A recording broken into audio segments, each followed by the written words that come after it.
नमस्कार, आप देख रहे हैं रफ्तार मीडिया और मैं आपके साथ प्रियंका मलिक हाजिर। उत्तराखंड की तमाम छोटी बड़ी खबरें लेकर खबरों का रुख करेंगे, लेकिन सबसे पहले एक नजर हेडलाइंस पर।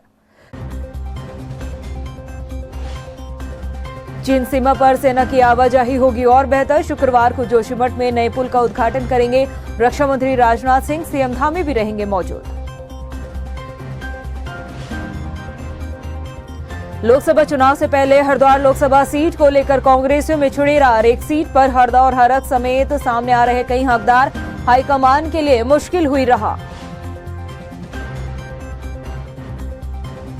उद्यान विभाग घोटाले में अब होगी सीबीआई जांच। घोटाले में उजागर हो सकते हैं कई और नाम। कई नेता और अधिकारियों में मचा हड़कंप। और राम मंदिर प्राण प्रतिष्ठा से पहले उत्तराखंड के मदरसों में भी चलेगा सफाई अभियान, तो कांग्रेस भी राज्य भर में कराएगी सुंदरकांड का पाठ। हेडलाइंस के बाद बुलेटिन में खबरें विस्तार से। शुक्रवार को केंद्रीय रक्षा मंत्री राजनाथ सिंह उत्तराखंड दौरे पर रहेंगे और इस दौरान रक्षा मंत्री राजनाथ सिंह चमोली जिले में भारत चीन सीमा को जोड़ने वाले जोशीमठ मलारी हाईवे पर डाक नाले में तैयार किए गए स्टील गार्डर पुल का उद्घाटन करेंगे। पुल शुरू होने से सीमांत क्षेत्र के ग्रामीण सहित सेना और आईटीबीपी के जवानों की राह आसान होगी। इस कार्यक्रम में मुख्यमंत्री पुष्कर सिंह धामी के साथ ही भाजपा के प्रदेश अध्यक्ष महेंद्र भट्ट भी मौजूद रहेंगे। देखिए, रक्षा मंत्री जी का कन्याकुमारी देवभूमि आगमन होता है। इस बार 19 तारीख को ढाक में जोशीमठ तपोवन क्षेत्र में पड़ता है, जोशीमठ के वहाँ पर हमारे राज्य के 3 जो पुल हैं, बॉर्डर पुल, उनके उद्घाटन के लिए वो आने वाले। हम सब उनके स्वागत के लिए वहाँ रहेंगे। और क्योंकि सीमावर्ती क्षेत्रों की चिंता आज की प्रमुखता माननीय मोदी जी के, रक्षा मंत्री राजनाथ सिंह जी के अभियान का हिस्सा है, तो स्वाभाविक रूप से सीमावर्ती क्षेत्रों के लोगों को भी सुविधा प्राप्त हो। लोकसभा चुनाव को देखते हुए भाजपा ने 5 लोकसभा सीटों पर प्रभारी, सह प्रभारी और संयोजक नियुक्त किए हैं। टिहरी लोकसभा सीट पर विनय रोहेला को प्रभारी बनाया गया है, तो वहीं पौड़ी गढ़वाल सीट पर पुष्कर सिंह काला को प्रभारी की जिम्मेदारी सौंपी गई, जबकि सुरेश भट्ट को अल्मोड़ा लोकसभा सीट, बलवंत सिंह भौरियाल को नैनीताल लोकसभा सीट और कुलदीप कुमार को हरिद्वार सीट के लिए प्रभारी बनाया गया है। देखिए, आगामी लोकसभा चुनाव को लेकर के कल संगठन ने कुछ नियुक्तियां की हैं, जिसमें 5 की 5 जो हमारी लोकसभा है उसमें प्रभारी, सह प्रभारी, संयोजक बनाए गए हैं। तमाम जो हमारे प्रदेश के पदाधिकारी हैं, जो हमारे कुछ राज्य मंत्री हैं, उनको इस काम पे लगाया गया है। और 5 की 5 लोकसभा सीट पे जिस प्रकार से हमने अभी पिछले 6 माह में कार्यक्रम किए हैं, बूथ के सशक्तिकरण को लेके, बूथ में पन्ना प्रमुख की टोली बनाने को लेकर के, बूथ कमेटी बनाने को लेकर के, इन सब चीजों की मॉनिटरिंग भी वो विधानसभा वाइज करने वाले, मंडल वाइज करने वाले। उत्तराखंड में लोकसभा चुनाव को लेकर तैयारियां शुरू हो चुकी है और लोकसभा की 5 सीटों में कांग्रेस के प्रत्याशी कौन कौन होंगे भले ही अभी सामने नहीं आया हो, लेकिन हरिद्वार लोकसभा सीट कांग्रेस के लिए जी का जंजाल बनी हुई है, क्योंकि हरिद्वार लोकसभा सीट से दिग्गज नेता हरीश रावत की सक्रियता के साथ साथ पार्टी के दूसरे नेता भी अपनी दावेदारी ठोक रहे हैं। ये रिपोर्ट देखिए। लोकसभा चुनाव की बारी, टिकट को लेकर पेश होने लगी दावेदारी। हरिद्वार लोकसभा सीट को लेकर छिड़ी रार। कांग्रेस से कर रहे हाईकमान के फैसले का इंतजार। लोकसभा चुनाव में जीत को लेकर राजनीतिक दलों ने दमखम लगाना शुरू कर दिया है। हालांकि लोकसभा सीटों पर उम्मीदवार कौन होंगे ये फिलहाल तय नहीं है, लेकिन कांग्रेस में अपनी अपनी दावेदारी को लेकर रार छिड़ी हुई है। एक कहावत आपने सुनी होगी, एक अनार 100 बीमार।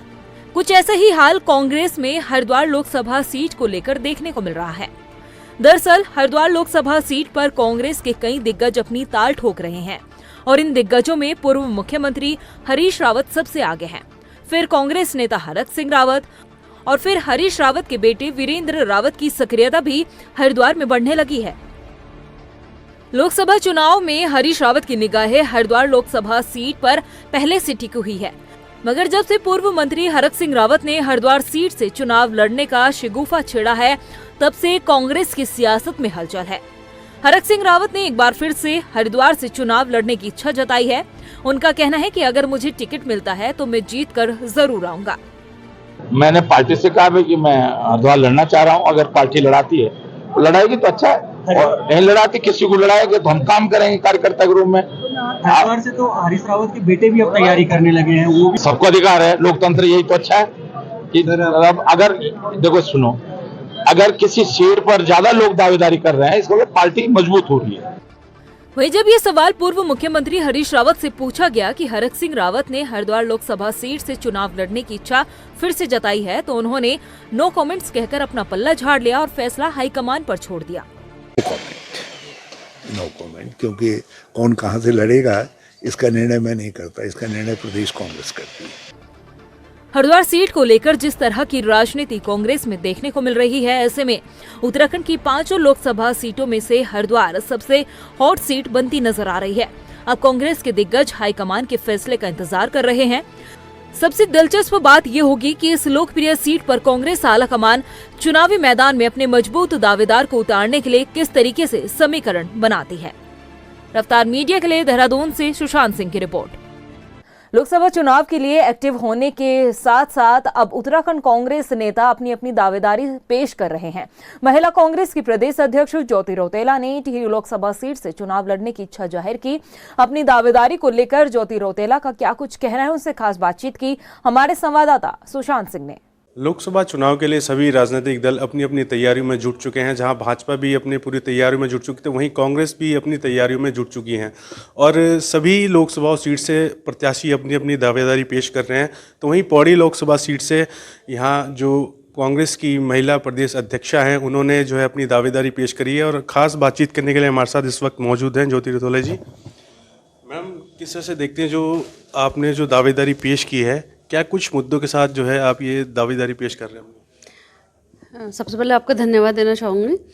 देखिए, दावेदारी करना तो मुझे लगता है कि जो भी पॉलिटिकल वर्कर है, जो भी राजनीति में आया हुआ है, उसका अधिकार है। और क्योंकि मैं लंबे टाइम से पार्टी में हूँ, 2011 में मैं स्टेट वाइस प्रेसिडेंट रही, 12 में मैंने एमएलए का इलेक्शन लड़ा और लगातार तब से विभिन्न पदों पे रहते हुए मैं आज प्रदेश अध्यक्ष हूँ।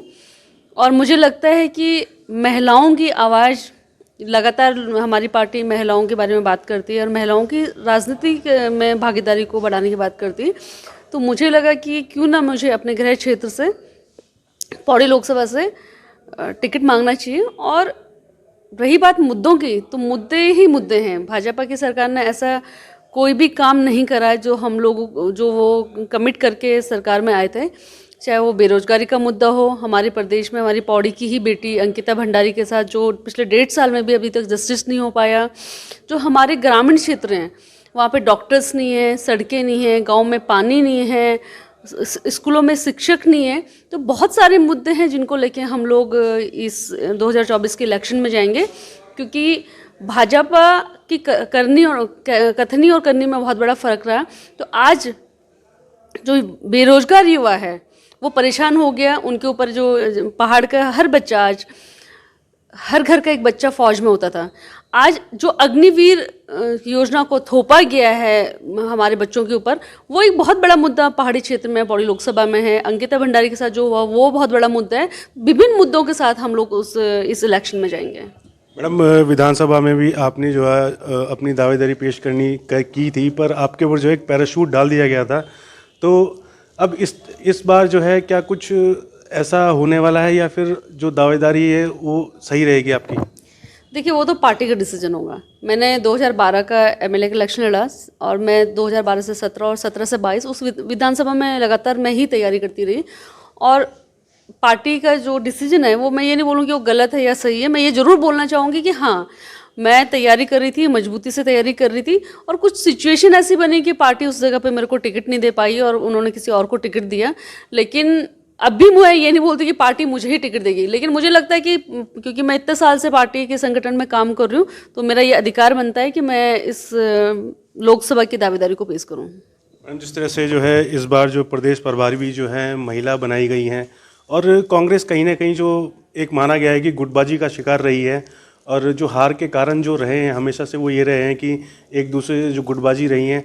तो क्या इस बार आप देखते हैं जो प्रभारी बनी है वो इस गुटबाजी को ख़त्म करने में कुछ कामयाब हो पाएंगी? देखिए, मैं ये बोलना चाहती हूँ कि ये बात गुटबाजी की बात नहीं। एक परिवार में अगर 4 लोग होते हैं तो 4 लोगों की जो ओपिनियन होता है वो बहुत अलग होता है, उसको गुटबाजी नहीं करोगे।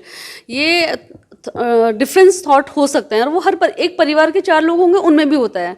और रही बात, मैं शैलजा जी को बहुत लंबे टाइम से जानती हूँ, बहुत अनुभवी नेता हैं, और मुझे लगता है कि उनके आने से पूरे उत्तराखंड कांग्रेस को एक नया उनके अंदर उत्साह होगा, और वो सबको साथ लेके चलती हैं। उनको बहुत लंबा अनुभव है संगठन का। पूर्व केंद्रीय मंत्री रही हैं, प्रदेश में वो अध्यक्ष रही हैं हरियाणा प्रदेश महिला कांग्रेस मेन कांग्रेस की, और आज महासचिव हैं राष्ट्रीय कांग्रेस की। तो हम सबको उनसे उम्मीद है, और वो ये करेंगे, मुझे पूरा विश्वास है। उनको मैंने हमेशा देखा हुआ है कि वो सबको साथ लेके और सबके साथ लेके उन काम करेंगे। तो ये थे हमारे साथ कांग्रेस की प्रदेश अध्यक्षा, महिला कांग्रेस की प्रदेश अध्यक्षा ज्योति रौतेला जी। इन्होंने जो है पौड़ी लोकसभा सीट से अपनी दावेदारी पेश की है। अब देखना होगा कि हाईकमान इन जो दावेदारी है उस पर मोहर लगाती है नहीं। रफ्तार मीडिया के लिए देहरादून से मैं सुशांत सिंह। उत्तराखंड कांग्रेस में भी 2024 के लोकसभा चुनाव के मद्देनजर बैठकों का दौर शुरू हो चुका है। हल्द्वानी में कांग्रेस स्वराज आश्रम में नैनीताल लोकसभा सीट के समन्वयक पूर्व विधानसभा अध्यक्ष गोविंद सिंह कुजवाल ने नैनीताल जिले के जिलाध्यक्ष, ब्लॉक अध्यक्ष और पार्टी के पदाधिकारियों के साथ बैठक की है, जिसमें उन्होंने संगठन को मजबूत करने के लिए पार्टी पदाधिकारियों को सुझाव उनसे लिए हैं। लोकसभा समन्वयक गोविंद सिंह कुजवाल ने बताया कि कांग्रेस आगामी चुनाव की तैयारी में जुटी है। बैठकों में चुनाव तक के कार्यक्रम की रूपरेखा बनाई जा रही है। कुंजवाल जी को नैनीताल लोकसभा का कोऑर्डिनेटर बनाया गया है, और दिल्ली में उनको बनाया गया था सारे कोऑर्डिनेटर्स को, और वहाँ पे वॉर रूम में पूरी तैयारी के साथ किस प्रकार से रूपरेखा रहेगी, और हर 10 बूथ में एक मंडलम बनाया गया है, और उस पर एक प्रभारी भी देना है, ताकि 2 लोग 10 बूथ की जिम्मेदारी लेके मॉनिटरिंग भी करें। देखिए, हम जो हमारा संगठन है उस संगठन की मजबूती के लिए उन्होंने अभी तक क्या काम किया, कहाँ पर क्या बना है, इसकी समीक्षा कर रहे हैं। और उसके बाद जो आगे चुनाव की रणनीति होगी वो भी बातचीत होगी, किस तरह से होती है, क्या करेंगे, कैसा करेंगे करके। तो चुनाव आ गए हैं, इसलिए चुनाव के संबंध में जो भी रणनीति बन सकती है, जो हम उनको बता सकते हैं या जो काम जमीन से करवा सकते हैं, उस जमीन को कराने का प्रयास किया जा रहा है। उत्तराखंड उद्यान विभाग में हुए घोटाले पर सुप्रीम कोर्ट से सरकार को झटका लगने के बाद अब उद्यान घोटाले को अंजाम देने वाले लोगों में भी हड़कंप मचा हुआ है। साथ ही कुछ नेताओं पर भी सवाल उठ रहे हैं। यह रिपोर्ट देखिए। सुप्रीम कोर्ट से उद्यान विभाग में हुए घोटाले पर सरकार को लगे झटके के बाद अब उद्यान विभाग में हड़कंप मचा हुआ है, खासकर उन लोगों में जो घोटाले में किसी न किसी रूप से शामिल थे। दरअसल इस मामले में सीबीआई जांच रोकने के लिए याचिका दायर की गई थी, मगर अब याचिका खारिज होने के बाद कई अधिकारी और नेताओं के नाम भी इस घोटाले में शामिल होने की आशंका जताई जा रही है। सवालों के घेरे में उद्यान मंत्री गणेश जोशी और रानीखेत से भाजपा विधायक के भाई भी खड़े हुए हैं। लोग उसकी जांच को रुकवाने के लिए लोग सुप्रीम कोर्ट चले गए। इससे ये साफ हो गया है कि जो वर्तमान में उद्यान मंत्री हैं और जिन नेताओं के नाम माननीय उच्च न्यायालय ने अपने आदेश के क्रम में किए हैं, वे लोग पूर्णतः इस घोटाले में संलिप्त हैं, और उन्हीं को बचाने के लिए सरकार जो है सुप्रीम कोर्ट तक जो है जद्दोजहद करती रही। अब चूँकि उद्यान मंत्री जी का चेहरा भी सबके सामने आ गया है और जनता जान चुकी है कि पूरे तरीके से जो भ्रष्टाचार है उसको अकेले बवेजा ने नहीं, बल्कि उद्यान मंत्री जैसे लोगों ने और रानीखेत से जिन नेताओं के नाम आए हैं उनके परिवार वालों ने और उन्होंने स्वयं मिलकर जो है अंजाम दिया है। इसलिए मुख्यमंत्री जी इन सभी लोगों से नैतिकता के नाते इस्तीफा लें। सरकार भी घबराहट में है और मंत्री जी तो घबराहट में ही हैं, क्योंकि इसलिए घबराहट में है कि सारा भ्रष्टाचार माननीय मंत्री जी के संरक्षण में हुआ और मंत्री जी के इशारे पर हुआ है, और अब इसका जवाब देना चाहिए उनको कि माननीय उच्चतम न्यायालय ने जो फैसला दिया है, नैतिकता कहती है कि माननीय मंत्री जी को तत्काल इस्तीफा देना चाहिए, और सरकार को भी सोचना चाहिए, मुख्यमंत्री को भी विचार करना चाहिए, पार्टी संगठन को भी विचार करना चाहिए कि जिस मंत्री के कार्यकाल में इतना बड़ा घोटाला हुआ हो, जिस मंत्री के संरक्षण में घोटाला हुआ हो, अगर उस मंत्री को ही पार्टी बचाने का काम करती है, तो इससे लगता है कि भाजपा भ्रष्टाचार की पोषक रही है। उद्यान विभाग में हुए घोटाले के आरोपों में कैबिनेट मंत्री गणेश जोशी की भूमिका पर भी सवाल खड़े हो रहे हैं, क्योंकि इतने बड़े घोटाले की भनक आखिर विभागीय मंत्री को क्यों नहीं लगी। विभागीय मंत्री के अधिकारी उनकी नाक के नीचे घोटाले का खेल खेलते रहे और क्या मंत्री जी सोते रहे। हालांकि अब मंत्री जी कह रहे हैं कि जब मामले की सीबीआई जांच होगी तो जो भी दोषी पाया जाएगा उसके खिलाफ सख्त कार्रवाई की जानी है। एसआईटी को जांच दी और एसआईटी ने माननीय उच्च न्यायालय से उस व्यक्ति के खिलाफ एफआईआर करने के आदेश मांगे कि हम इसके खिलाफ एफआईआर करना चाहते हैं। हमें आदेशित की गया क्योंकि कोर्ट के उसमें देखरेख में मामला चल रहा था, लेकिन माननीय उच्च न्यायालय ने आदेश नहीं दिया और उन्होंने सीबीआई जांच के लिए कहा। तो हम तो सिर्फ इसलिए कि हमारी, क्योंकि इससे पहले अगर आप देखें एसआईटी ने चाहे नकल घोटाला हो, चाहे एनएस घोटाला हो, चाहे समाज कल्याण घोटाला हो, हर घोटाले में 100 से अधिक लोगों को जेल भेजा है, किसी को छोड़ा नहीं है। तो हमारी एजेंसी पे प्रश्न उठ रहा था, ठीक है। बाकी सरकार जांच को तैयार है, जो दोषी होगा, जितना बड़े व्यक्ति होगा उसके खिलाफ कार्रवाई होगी। सर्वोच्च न्यायालय का जो मान्य है, इसलिए सरकार वहां गई थी। उद्यान विभाग में हुए घोटाले की जांच अब सीबीआई द्वारा की जाएगी। माना जा रहा है कि जल्द ही सीबीआई इस मामले में एफआईआर दर्ज करेगी, जिसके बाद जांच शुरू होगी। ऐसे में सीबीआई जांच होने से कई सफेदपोश नेता और घोटाले को अंजाम देने वाले अधिकारियों में भी हड़कंप मचा हुआ है। खैर, देखना यही होगा कि जांच के बाद आखिर किस किस का नाम इस घोटाले में सामने आता है। अवतार मीडिया के लिए देहरादून से मनीष डंगवाल की रिपोर्ट। राजधानी देहरादून में कैबिनेट मंत्री प्रेमचंद अग्रवाल ने बिल लाओ इनाम पाओ योजना के तहत 14वें लकी ड्रॉ की घोषणा की है। वित्त मंत्री प्रेमचंद अग्रवाल ने ऑनलाइन माध्यम से दिसंबर 2023 में उपभोक्ताओं द्वारा अपलोड किए गए बिलों को शामिल किया गया। उन्होंने कहा कि ग्राहकों को मासिक पुरस्कार के तहत 1500 पुरस्कार दिए गए। इसके साथ ही मंत्री प्रेमचंद अग्रवाल ने कहा कि बिल लाओ इनाम पाओ योजना के तहत अब तक लगभग 72,969 उपभोक्ता पंजीकृत हुए हैं। जिस तरह से योजना आगे बढ़ रही है, कितना अवेयर लोग हो रहे हैं, किस तरीके से? देखिए, आज जो हमने लकी ड्रॉ निकाला है 14वां था। वही हमारी जो प्रक्रिया थी, 1500 लोगों को इसमें इनाम मिलेगा। यानी कि हम वो राज्य हैं जिन्होंने सबसे पहले इस स्कीम को लॉन्च किया, जिसको हम लगातार बढ़ा रहे हैं, चला रहे हैं। और इसकी लोकप्रियता को देखते हुए मैं ये कह सकता हूँ कि हमने इसे मार्च 2024 तक बढ़ाया है, और जिसका मेगा लकी ड्रॉ भी फिर हम लोग लास्ट में निकालेंगे। 22 जनवरी को राम मंदिर में रामलला के विराजमान होने पर उत्तराखंड कांग्रेस की महिला विंग प्रदेश भर में सुंदरकांड का पाठ का आयोजन करेंगी। उत्तराखंड कांग्रेस की महिला प्रदेश अध्यक्ष ज्योति रौतेला ने बताया है कि प्रभु श्री राम की प्राण प्रतिष्ठा के दिन महिला कांग्रेस देवभूमि में जश्न मनाएगी। राज्य के मंदिरों में भी भजन कीर्तन के साथ साथ भगवान राम का स्वागत किया जाएगा। क्योंकि उस दिन राम लला जी की प्राण प्रतिष्ठा हो रही है, तो हम लोगों को लगा कि इस खुशी में हमको भी शामिल होना चाहिए। और इसलिए हम लोगों ने पूरे प्रदेश में जो हमारी महिला कांग्रेस की टीम है, वो हर जगह मंदिरों में और हम लोग यहाँ पीसीसी में सुंदरकांड करेंगे, भजन कीर्तन करेंगे और मिठाइयाँ बांटेंगे। क्योंकि भगवान राम सबके हैं, वो हमारे भी हैं। और हम लोगों को लगता है कि हमको उनके प्राण प्रतिष्ठा में इसका सुंदरकांड का आयोजन करना चाहिए, हमें कीर्तन भजन करना चाहिए, मिठाइयाँ बांटनी चाहिए।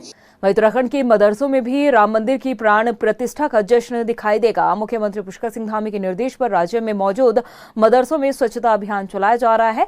उत्तराखंड मदरसा बोर्ड के अध्यक्ष मुफ्ती शमून कासमी ने बताया कि स्वच्छता अभियान के साथ ही मदरसों के छात्रों को भगवान श्री राम के जीवन के बारे में जानकारी दी जाएगी। आपको बता दें कि शमून कासमी ने मुस्लिम समाज से राम मंदिर का स्वागत करने की अपील की है। नहीं, हमारे मदरसे सफाई सुथराई के अभियान से जुड़े हैं और मदरसों में हमने मर्यादा पुरुषोत्तम श्री राम की जीवनी से रिलेटेड हमने जो लोगों को दिशा निर्देश दिया है, तो बताया है कि मर्यादा पुरुषोत्तम श्री राम कौन थे, क्या उनके आदर्श थे। वो एक राजा का बेटा होते हुए उन्होंने जो है ऐसे आदर्श स्थापित किए हैं कि अपने बाप की आज्ञा का पालन करते हुए राजपाट को छोड़ करके जंगलों में चले गए। और उनका जो जीवन है, मैं समझता हूं कि सारे देश के सामने आना चाहिए और मदरसों के लोगों को भी हम इससे परिचित करा रहे हैं। वहीं लोहाघाट पहुंचे दर्जा राज्य मंत्री गणेश भंडारी ने भाजपा कार्यकर्ताओं के साथ ही प्रसिद्ध रिसरेश्वर महादेव मंदिर में श्रमदान किया है। साथ ही बाइक रैली के जरिए लोगों को भी स्वच्छता का पाठ पढ़ाया। इस मौके पर उन्होंने कहा कि अयोध्या में रामलला की प्राण प्रतिष्ठा के चलते पूरे देश में खुशी का माहौल है। ये कहना चाहूँगा कि जिस तरह से 22 जनवरी को जो 500 वर्षों से जो हमारी आस्था का केंद्र था भगवान श्री राम का मंदिर, वो उसका उद्घाटन होने जा रहा है। और माननीय मोदी जी ने एक आह्वान पूरे देश को किया है कि जितने भी हमारे मठ मंदिर हैं उनकी 22 तारीख तक स्वच्छता और सफाई अभियान पार्टी द्वारा चलाया जा रहा है। उसी की निमित्त आज मैं यहाँ पर पहुंचा हूं और यहाँ पर अभी हम सभी भारतीय जनता पार्टी के कार्यकर्ताओं ने यहाँ पर सफाई अभियान चलाया है। वहीं देहरादून नगर निगम का जन्म मृत्यु प्रमाण पत्र अनुभाग अब लंच टाइम में भी नहीं बंद होगा। जी हां, कर्मचारी 2 शिफ्ट में लंच के लिए जाएंगे। इस संबंध में स्वास्थ्य अनुभाग के जरिए पत्र जारी कर दिया गया है और इस व्यवस्था को लागू करने के निर्देश दिए गए हैं। मुख्य नगर स्वास्थ्य अधिकारी अविनाश खन्ना ने बताया कि लंच टाइम को लेकर शिकायतें आ रही थी, अब उनका संज्ञान लिया गया है और इस पर कदम भी उठाया गया है। देखिए, ऐसा यद्यपि हमारे काम समय से ही चलता है, परंतु अक्सर जो है हमारे पास जो आम जन है वो शिकायत लेके आते थे कि लंच टाइम पे जो है काफ़ी देर तक जो है पटल बंद होने के कारण लोगों को जो बाहर से आ रहे हैं व्यक्ति, जिनके जन्म प्रमाण पत्र या मृत्यु प्रमाण पत्र बनाने के लिए, उनको काफ़ी असुविधा हो रही है, जिस कारण से कई लोगों की कई बार ट्रेनें भी मिस हो जा रही थी। इसको लेते हुए जनहित में ये निर्णय लिया गया कि जो हमारा जन्म मृत्यु वाला जो अनुभाग है, जो उसमें लंच टाइम है, उसमें भी हमारे कार्य होंगे और उसमें कार्य इस तरीके से किया जाएगा कि आधे लोगों को एक शिफ्ट में, आधे घंटे की शिफ्ट में जो है कि अपना लंच ब्रेक लेके उसको जो है कार्य को चालू रखेंगे। उधर लोहाघाट में नाराज किसान कृषि विज्ञान केंद्र के प्रभारी को हटाने की मांग कर रहे हैं। किसानों ने प्रभारी पर गंभीर आरोप लगाते हुए कहा कि जिस कृषि वैज्ञानिक को कृषि विज्ञान केंद्र का प्रभारी बनाया गया है वो किसानों के बारे में कुछ भी नहीं जानते हैं। कृषि संबंधित समस्या के समाधान के लिए जब किसान केंद्र जाते हैं तो दफ्तर से वो गायब रहते हैं। ऐसे में किसान अब मांग कर रहे हैं कि कृषि विज्ञान केंद्र के जो प्रभारी है उन्हें हटा दिया जाए और विज्ञान केंद्र को विवेकानंद पर्वतीय कृषि अनुसंधान संस्थान अल्मोड़ा में शामिल किया जाए। हमसे अभी तक कुछ नहीं मिला। हम अपने पैसे खर्च करके गए, हम 20-25 हज़ार रुपये यहाँ से देहरादून गए। वहाँ पर हमने बात भी रखी थी कृषि मंत्री से, लेकिन उन्होंने वहाँ पर लेटर खाली साइन किए, उसके बाद जो हमें रिसीविंग लेटर दे के थमा दिया हमें सीधा। फिर कोई बात नहीं हुई, कोई चर्चा नहीं। फिर उसके बाद हम यहाँ आए, फिर हमने डीएम साहब को भी दिया चंपावत में। उन्होंने भी यही कहा कि भाई इस मामले के बारे में हमें कोई वो मत करो। तो यहाँ केवीके आज तक पता नहीं है कि किसानों को कि केवीके भी है करके, केवीके में जो सुविधा देनी चाहिए किसानों को वो नहीं मिल पा रही है। और हमारे यहाँ के किसान मतलब 30 साल से केवीके चल रहा है, तो हमारे इलाके में पता नहीं है कि केवीके क्या है।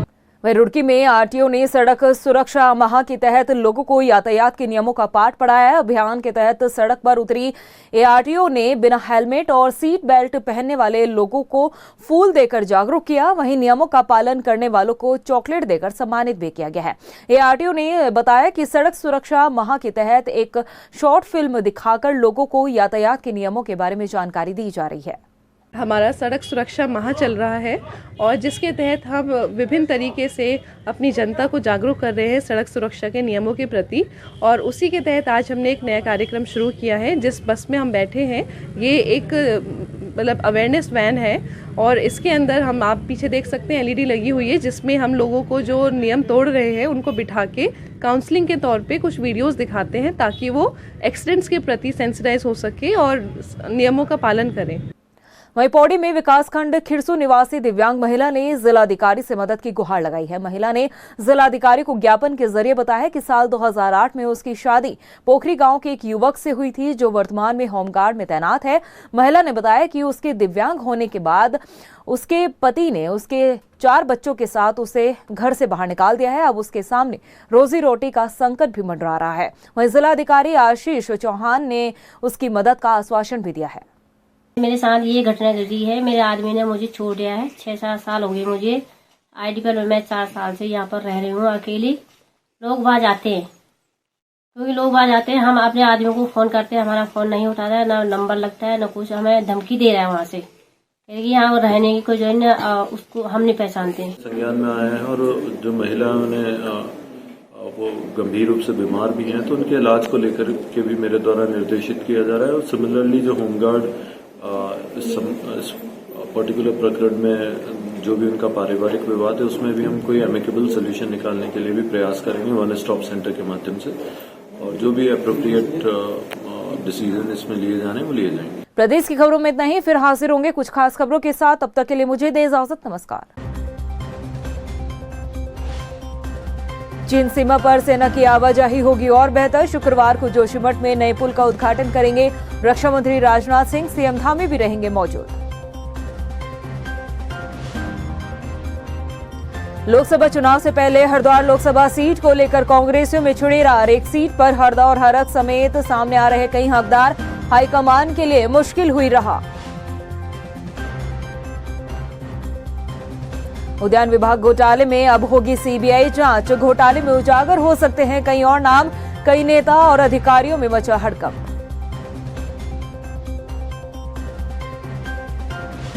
और राम मंदिर प्राण प्रतिष्ठा से पहले उत्तराखंड के मदरसों में भी चलेगा सफाई अभियान। तो कांग्रेस भी राज्य भर में कराएगी सुंदरकांड का पाठ।